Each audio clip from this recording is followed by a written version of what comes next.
I've been through the rain and I weathered the storm, I'm not looking to stop. My God sent the angels, I'm good when I move like I move with the mob. Tears in the valley, this life is a jungle, I pray to the top. Life is a marathon, I'm running to them, I'm shaking off weights and I'm done with the fear. This is for the kingdom builders, the entrepreneurs who are called to make an impact bigger than just money alone. The ones who are overcoming trials and turning past failures into future success stories. It's for the bold who refuse to let fear overcome faith. This is Impact Kingdom. All right, guys, welcome back to Impact Kingdom. Super excited for this one, guys. Episode number 5. And today I want to talk about idols. And so there's this story in the Bible after Moses had gone and, rescued, saved the Israelites from Egypt. Obviously we all may have heard that story. He gets the Israelites out of Egypt with God's, obviously, grace, his help, right? Him guiding the way. And as they're in the desert, right, there's a lot of different things that happens. And so one of the things that happens is that there's a period where Moses actually goes up to the mountain to meet God. And that's to hear from him. I think it was spending, multiple days fasting, being with God. And the Israelites got impatient. So in this short span of time, right, while Moses is up there talking with God, the Israelites get impatient, they get fearful, and they start to actually worship a false idol. And so what it says in the Bible is they took gold, they melted it down, they made a calf, and they started to worship this calf. And obviously what this led to was sin. It led to worshiping something that was not God itself. And we hear the story, and it's easy to read that story and just be like, what the heck were they thinking? They just witnessed, God's miracles. They just witnessed everything happen. They got rescued. Yes, they're in the desert, but they just saw firsthand the miracles of God. It only took them a handful of days to go back and start worshiping something else out of fear, right? Because they thought Moses had died and that they were on their own. And so they start worshiping something else, and they start worshiping a golden calf, right? Which we see that and we're just like, that is weird. And it's easy to have that perspective when we read that story, but because we can look at it from such a simple point of view, we tend to ignore the fact that we also have idols in our lives. And as entrepreneurs, right, as Christian entrepreneurs and business owners, sometimes our business can become our idol. And I think the biggest mistake that I used to make personally in the past is that I used to consider an idol something kind of ancient, right? Something where it's like the golden calf, right? Or it's a temple that you go and visit. I remember doing a mission trip and going to Cambodia and seeing, different temples and different shrines and things like that. And they would use incense and they would put food out on this shrine for the god to eat and things like that.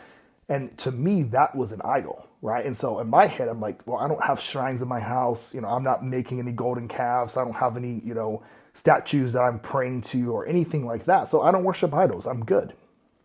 And it wasn't really until I had gotten the first business up and running and I was spending, pretty much morning to night at that business. Everything just became an obsession around it, right? Whether it doesn't matter what day of the week it was. I could have been in church on Sunday and I'm journaling notes, but really I'm thinking about the business and it's all business. And it's like, that's the only thing that's happening. And if you've been called to be an entrepreneur, you've been called to be a business owner, you know what I'm talking about, right? It's always in the back of your head. It's always something you're thinking about. And the reason being is because it's not just a job that you can clock out of, right? It's something that's 24/7, is always there. There's always more work that can be done. There's always things more projects, more goals, right? There's always room to keep putting more effort and thought into it. And we don't realize that it's slowly becoming an idol. It's slowly becoming our new altar, right? The thing that we worship for, the thing that we pray to, the thing that we pray for, right? The thing that we think about constantly. And that makes it an idol. And unfortunately, or actually I would say fortunately, God will sometimes take out the knees on your false idols so that way he can be number one. And if we're fortunate enough for him to do that, right, we are blessed. And that may be financial failure. That may be your business crashing to the ground. It may be health implications, right? There may be something that causes you to have a wake-up call and be able to turn back to God, right? Turn back to what we should actually be worshiping and going to for our comfort, our peace, our support, our needs. Everything that we need should be coming from God.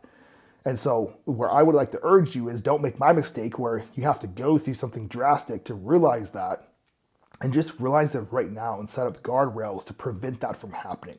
Because your business should not become an idol, right? Your business is a blessing. It's something that God has called you to do and is leading you to do and leading you to make an impact through for his kingdom.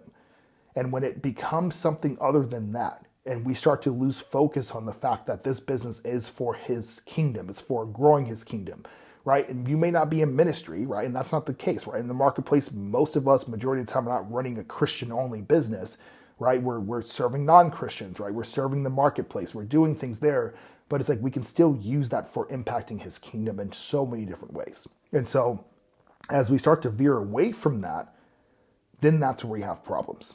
And so some things that we can think of here is we can, first, how do we prevent it from happening? Well, the first thing we do is we don't let something good become something bad, right? Because in the beginning, when we start our businesses, especially as a Christian, we usually have these great ideals in mind, right? We're doing this because we want to take care of our family. We want to change our financial legacy. We want to leave an impact. We want to help people, right? Or whatever product service you have, you truly want to help people and you want to be proud of it. And those are all beautiful things. And those are things that if you feel called to that, that's a calling from God for sure, right? Those are things that will expand his kingdom, that are beautiful, that we are called to do. But it's the sacrifices that we make along the way. And this is the second thing, right? So we start with something good.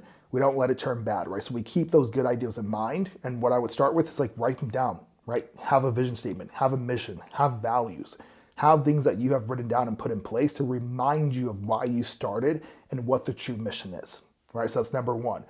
Number two is to not let this thing go off the beaten path is by being aware of what you sacrifice and what sacrifices you are willing to make. Because the reason why I was able to go from being very impact driven in the beginning with that first business to making it into my idol is because I started to make sacrifices and I started to sacrifice too much. Right? At first, it's, okay, well, you know what? I don't need friends right now, right? I'm in a season of growing my business. I don't need friends, right? So I just need to duck my head. I need to work and just grind, and that's what I have to do. That was the first sacrifice. Sometimes not a bad sacrifice, right? If you have bad friends you need to get away from, people that are dragging you down, people that are not godly, you should run away from that, right? And you should pour your energy into something else. Second mistake I made, not second mistake, but like just other sacrifice I made was first to try to cut into family time. All right, well, can't hang out with my kids at this time because I'm working on the business, right? I'm providing for their future, which means I have to sacrifice, so I can't pick them up from school, right? So those sacrifices start to stack up, and next thing you know, you've sacrificed every reason why you've started the business in the first place. And so that's number two, right? Is be careful of what we sacrifice. And then number three here is accountability, right? And so that's just making sure that, cool, so we have our mission statement in place. We have our values. We have the impact to the kingdom that we want to make written down. Number two, we're going to be aware of what we sacrifice. We're going to realize that there are sacrifices that have to happen, but we want to make sure we're making godly sacrifices, right? We're not making sacrifices that actually sacrifice his kingdom and the fruit that he wants us to bear, but we're making the right type of sacrifice. Like, for example, not watching, sports for 8 hours on the weekend, right? That's a sacrifice we can make. That's good. We can do that. Put more effort into the business. And the third thing is accountability. And so this is where, when I kind of said before, my first sacrifice was just sacrificing friends. That was a mistake, right? Yes, maybe I should get some wrong people in my life, but I should have the right people in my life to hold me accountable. People that I can talk about my business to, that I can talk about my goals to, that I can talk about the impact we're making, and that can just help me stay on point and keep focused on the bigger picture, which is impacting his kingdom. So guys, I hope you take those three things. I hope you can put that in place some way in your business. But at the end of the day, no matter what, guard yourself. Do not let your business become your idol, because as soon as it becomes that, we now have defeated the purpose of what we are called to do as Christian entrepreneurs and business owners, which is to impact his kingdom. All right, guys, take care. And as always, don't forget, subscribe, shoot me a comment. I would love to meet you virtually or even meet you in person, but shoot me a message and would love to chat and just hear more about what you're doing in the kingdom.